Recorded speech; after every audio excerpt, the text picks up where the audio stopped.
So when I went over there and we were in the Battle of the Bulge and there was only 3 of us left, I told one of the boys, "You want to take over?" And he says, "I don't know anything about it." And the other one, "I don't know anything about it. What I do?" So I took command there, and I got a field promotion, for that. And later on, when I met, when I was, well, after that, right there, they made me a sergeant, So then they gave me the men and everything, started to the Battle of the Bulge. And then one day, we were waiting because the Germans were about to trap us. And here comes a jeep, it was Patton. And he said, "Well, what do you guys need?" He says to one of the sergeants, "What do you need?" He says, "I don't know." He says, I haven't eaten for a week and a half." And he tells the other one, "How about you?" "I haven't slept for a week." And he didn't know what to ask me or what, because I was kind of choked and everything. And then he says, "How about you? What do you need?" "Sir, what I need is grenades and ammunition." And his eyes went, "No, I'll see you in 2 weeks."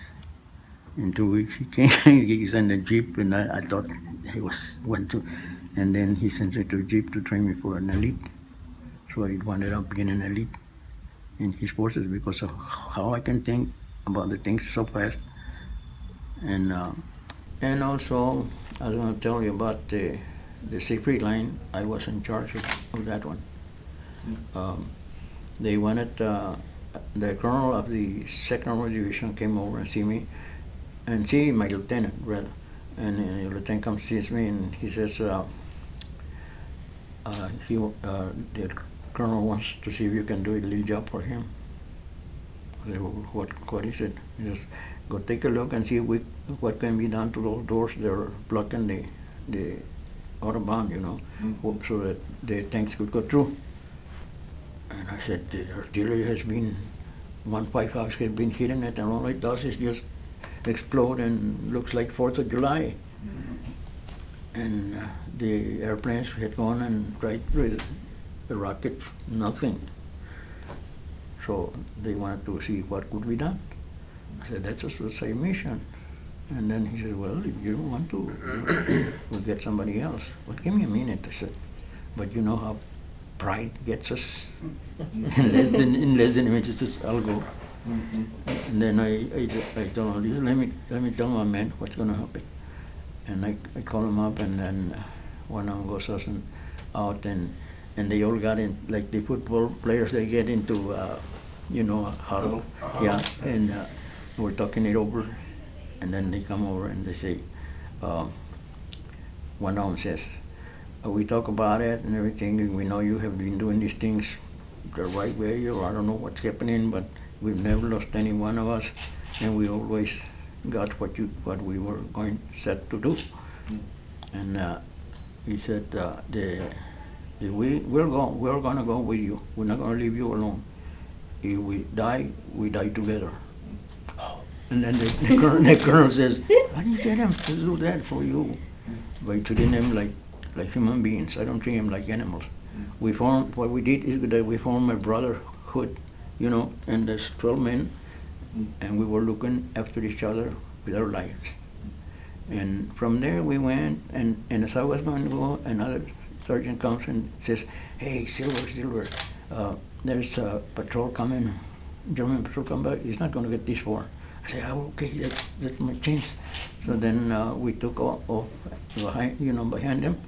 And in my group, I had one German boy that his father and mother were from Germany, so he could talk the German like any German. He said, "What you're gonna do, you're gonna be talking German, from here, and then so that they won't know we're Americans." And we did that, and they added 2 more men, 2 demolition men, so I had 14 at that time. And we were going, and then we couldn't find how to get across the Siegfried line. I said, "The patrol had to go somewhere." So we looked, and sure enough, a little way from there was a little tunnel, and they got through there, so we got through there, and we got stopped on the other side. And but my boy is the one that answered, so they couldn't tell what was different, and it was so dark they couldn't tell who was there. So they let us through. We stayed there in the little woods in there for a few hours. In the morning, when it started lighting up, we came over, and the demolition guys saw two big cables going around, so they cut, both of them, and those were the ones that connected the radios or the communications to all the pillboxes, because it was 6 pillboxes to one side and 7 to the other. And they said, what are we gonna do next? He said, we're gonna drop grenades through where they get the air, That's what we did. And you could hear the boom, but just barely hear it, And no one came out.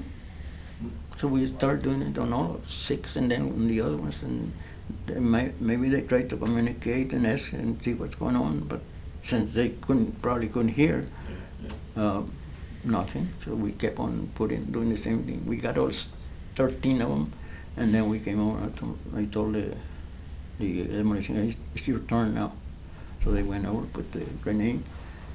We didn't have cellulars now, to blow them up. So they had this old type, that for the dynamite. And they went like that and blew it, And when they blew it, before we went, the colonel had told me, we're going to have some nicknames, So he says, I'm going to be Tom, and we're going to call you Speedy. So that's when I was born.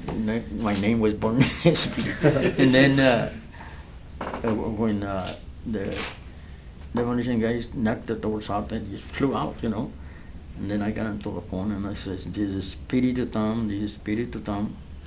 Because they didn't want anyone to say Colonel or anything like that, and I didn't want anyone to say either but me. So, and then they said, this is Tom.